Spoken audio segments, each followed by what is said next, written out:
In the world of production, wireless video transmission has a multitude of uses. Whether you're shooting a $10,000 commercial or a no-budget short film in your house, you may find remote monitoring quite handy. And now, it's getting more affordable than ever. Today, we'll talk about the Hollyland Mars 400S Pro.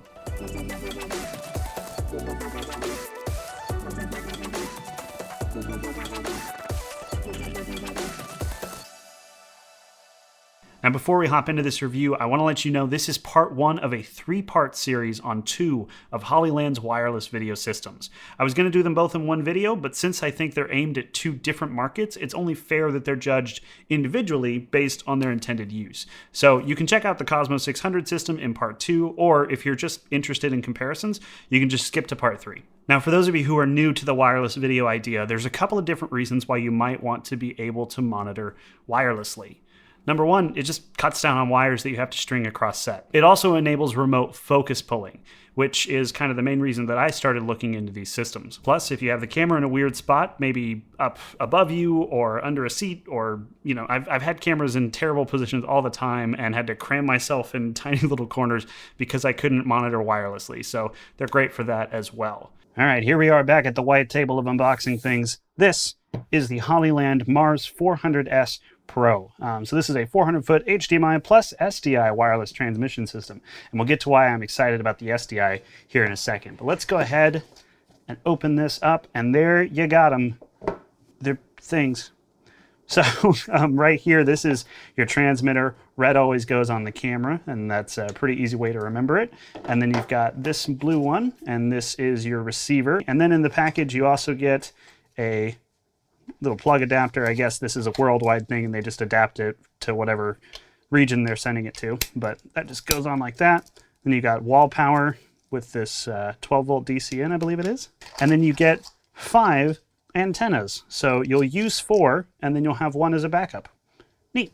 Okay, now that we've got it unboxed, let's take a look at what these actually look like on the back. So on the back, you have HDMI in or out on the receiver. You have USB 5 to 12 volts, so you can use a USB-C cable to get power into there. This is your 12-volt DC in, which is what you saw with the wall adapters. So you can actually power this from wall power. And then you have the SDI in on the side. So this is for a lot of cinema camera rigs that actually have this port on it. And it's really great because unlike HDMI, it secures on there. So these little pegs right there will secure the cable, and you're less likely to lose connection because it gets tugged on or something like that.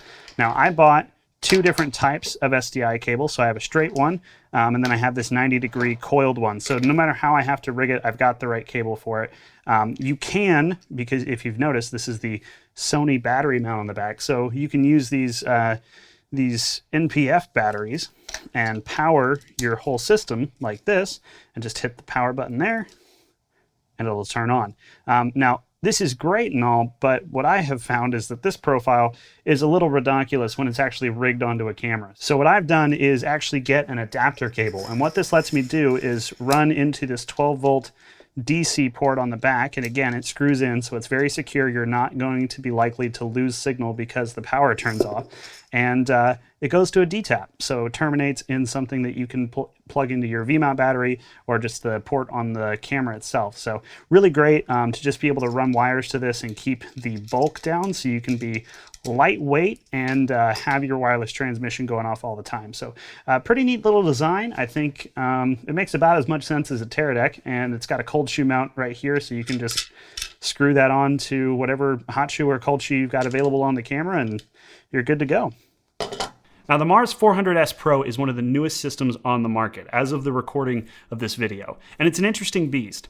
It has a vastly different design from most that I've seen, and it includes some very nifty app connectivity.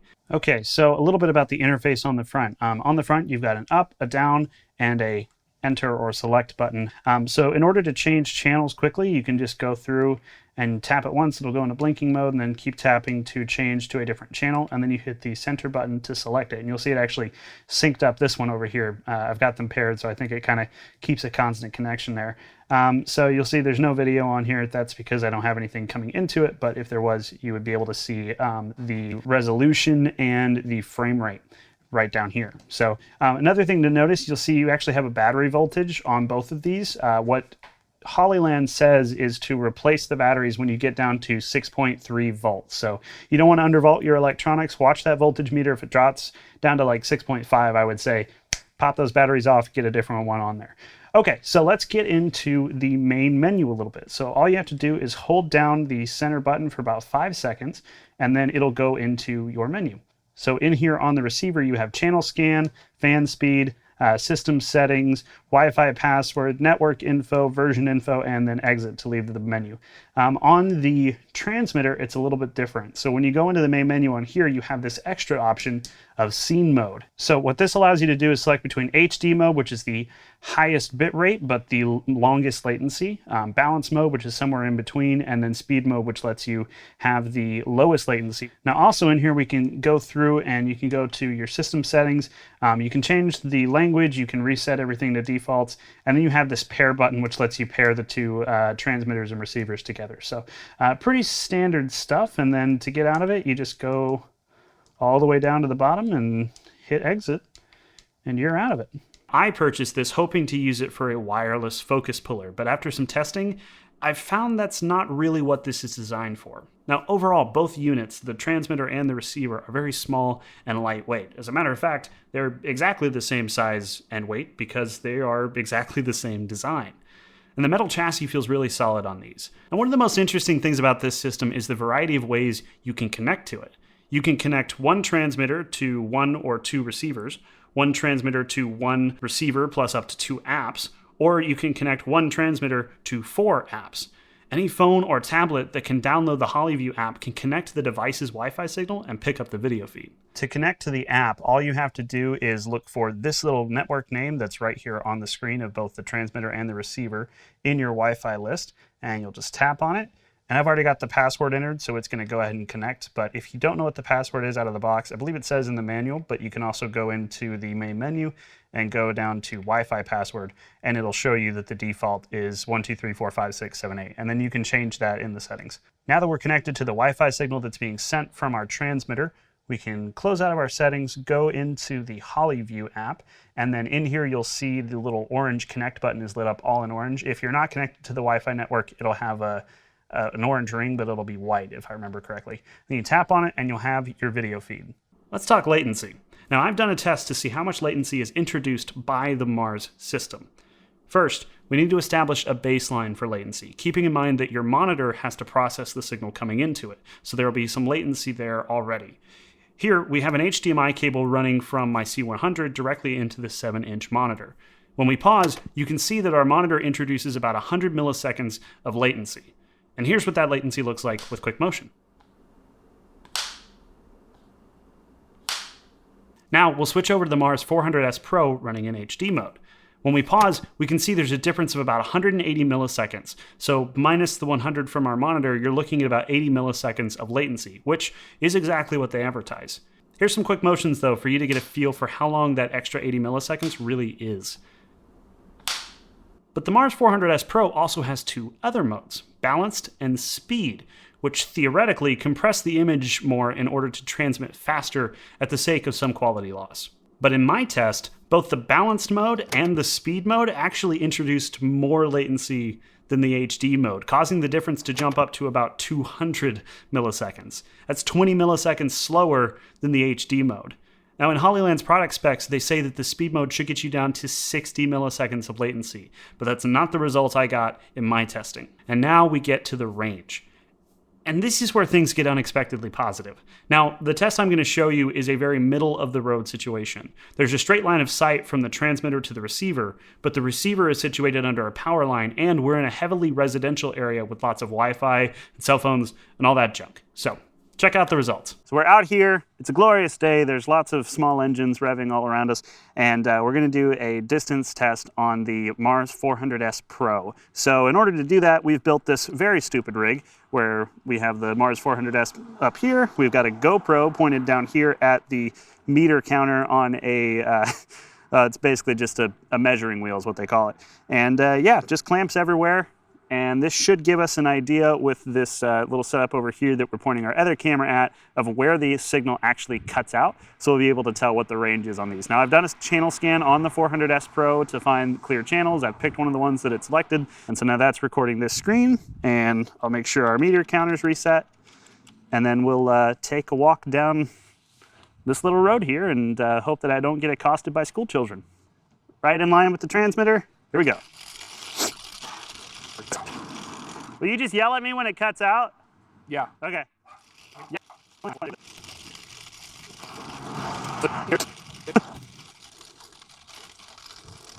I'm gonna lose Chris's mic before I lose. Keep going. All right. I can hear Chris when I'm faced towards him, so I'm walking backwards.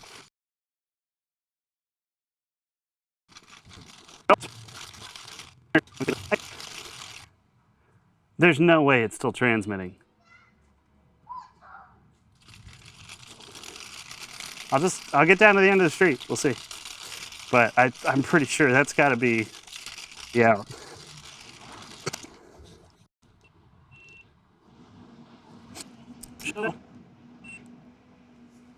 I mean, surely there's no way.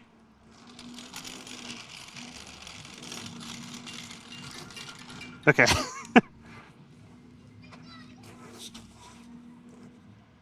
Hello. Hey, it hasn't cut out yet. It hasn't cut out yet? No. Are you kidding me? You're over 1,000 now. Oh my God. No way. It had some glitches and stuff like that, but it never like dropped out. Okay, well I'm gonna keep going around the corner then. Okay. And my body's kind of in between it, so. Hi guys. Hi. Okay, it's glitching. Stopped. It's not getting any signal. Yeah, it's out. This unit outperforms even the most optimistic claims that Hollyland makes.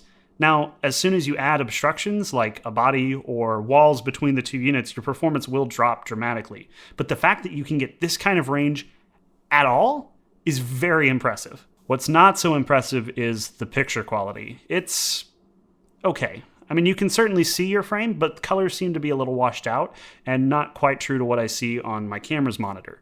I wouldn't use this to send a wireless signal to a reference monitor for color, but the monitor I've had this hooked up to isn't a reference monitor anyway, so I'm sure there's multiple points of failure there. In any case, it's something to be aware of. And I did want to actually test this and show it to you without the variable of that monitor getting in the way. To see how things change between a wired setup and this wireless feed from the Mars 400S Pro, I ran an HDMI cord from my camera into a capture card, then into the computer for a control. Then I added the wireless transmitter into the middle of the signal chain to see how the image changed. Here's the control. Take note of the hues and the contrast in the image. Now, here's the Mars 400S Pro in HD mode. The contrast in the image drops and your colors get washed out as well. There's also a pronounced green hue shift that goes across the whole image, which makes it feel like everyone looks a little sick. Now, if you go down to speed mode, you have essentially the same colors and contrast, but the bitrate is dropped from 12 megabits per second to 8 megabits per second. So you get some blocky compression artifacts introduced as well. Now, I'm not sure how much that'll come across on YouTube once this is uploaded and compressed, but it is something you can notice in person. Then there's the app view. Now, here's the baseline again, just straight HDMI. And here's a recording in the app. Contrast is obliterated. I mean, thankfully, there's not a green shift and the colors are a bit more accurate than the transmitter and receiver together, but it's certainly interpreting the footage so it looks a lot more like log than it should. And this is with the same LUT applied on the output of the camera as all the other tests. So the only variable is how the app is interpreting that footage. As far as latency goes, you're looking at about 150 milliseconds from the transmitter to the app view. Let's talk a little bit more about the app. Hollyview is not required to use the Mars 400S Pro. You don't use it to scan for channels or anything like that. But it's an interesting part of this ecosystem, so I think it's worth diving into some of what it can do. Hollyland has added quite a few assistance features here in the Hollyview app. So if you look along the bottom here, you can see all these different tools you have access to, like a waveform, a histogram. You've got focus peaking, and the interesting thing with these is if you have an assistance feature that you want to change the parameters on, you just hold down your finger on it and you'll bring up the menu that allows you to change how it, what color the focus peaking is, what the threshold is, all of those things. You've got zebras, you've got frame markers. You can magnify and make sure you've got stuff in focus. And then you've got false color, which is interesting because if your camera doesn't have false color built in, this may be a way for you to start utilizing that tool and seeing where your exposure values sit. Then you've got monocolor, so you can check for noise levels in different channels. And then you have the 3D LUT option. Now, I'm gonna keep that off for now, and you can look in here. They've got different LUTs for C-Log2, Sony S-Log2, and S-Log3, all these different cameras. As far as I know, right now you are not able to actually import your own LUTs. So for my C300 Mark III, for instance, the LUT looks terrible. It does not match C-Log2 at all. But for those cameras that it does work with, I'm sure that's a nice little feature if you're just sending log image out of the camera. But for this, not so great. Now you've also got the ability to take screenshots or record the video feed here in the app. I would suggest you try to tell your clients not to do this, or they will leak all of the things before the color grading is done, but you do have that option. And then you can lock all of the controls and stuff with this little lock button here on the side. They've packed a lot of functionality into this app, but at least with the C300 Mark III that I'm using, I don't really think it's a cinematographer's tool because the image you're seeing isn't what it really looks like in camera. But I'm not sure that matters. I mean, this feels to me much more like something you set up for clients to view with, or just checking the frame of an overhead camera. And if you're giving access to this to people, you shouldn't have them looking over your shoulder, so they probably won't ever see any discrepancies anyway. And with that, it's time to answer the big question. Who is this for, and is it worth your money? Now, if you're going to watch all 3 parts of this series, you can skip ahead to part 2 to learn about the Cosmo 600 series, or you can jump to part 3 where I'll talk about the differences and use cases a little more between this and the Cosmo. But if you're just interested in the 400S Pro, we're going to get into that right now. Considering the size, the latency, and the price, I'd say that the Mars 400S Pro is a good option for a certain set of use cases. Now, mainly, this is great for making sure people don't turn into birds on set. You can send signal away from the camera and keep them from perching on your shoulder like a parrot out of a pirate movie. It's a good option for a director's monitor or for clients to be able to view what you're shooting from their phones. Whether we like it or not, as production, the client wants to feel important on set, and this can add a lot of wow factor if they can just tap into production's view of the scene. As I stated before, it's also good if you shoot a lot of overheads and don't want to run HDMI cables all over the place. Where this system falls down for me is what I originally bought it for, focus pulling. Now you can probably get used to the latency and use this for some light focus pulling, but definitely set marks first, because when you're shooting a very shallow shot, the latency can cause you to overshoot and start hunting to find focus. It's not impossible, but any first AC would see this as unusable and end up hanging over your shoulder or hardwiring a monitor into your camera. In the price range, I think the 400S Pro is a great system. The app connectivity and the compact size are particularly appreciated, and if you aren't pulling focus remotely all the time, I think you'll be very happy with the system. The inclusion of SDI also means you can use this with a variety of cameras, even when HDMI isn't an option, something that you can't do with the $999 Teradek Ace, which is HDMI only. That said, the Teradek is lower latency and it's encrypted, so pick your poison there. There's a lot to like here. I mean, just before you buy it, look at all the options from Hollyland and Teradek before you make a decision. If you don't need the smaller footprint, you can get the Mars 300 Pro for, I think, $200 less, or the Mars X for $179 if you only need to transmit to your cell phone. But if you want flexibility and to only own one system, the 400S Pro kind of hits a sweet spot. Well, unless you're buying this for a first AC. They won't like it very much. Thanks for watching all the way to the end of this video. Now, like I said earlier, this is part 1 of a 3-part series, so just go ahead and keep on watching through this series if you want to find out more about some of Hollyland's systems. And yeah, if you like this video, give it a thumbs up, or thumbs down if you hate it. If you hate watch it, and that's a thing you can do. But if you don't want to do this, why not hit subscribe? Maybe the notification bell, but we won't get crazy.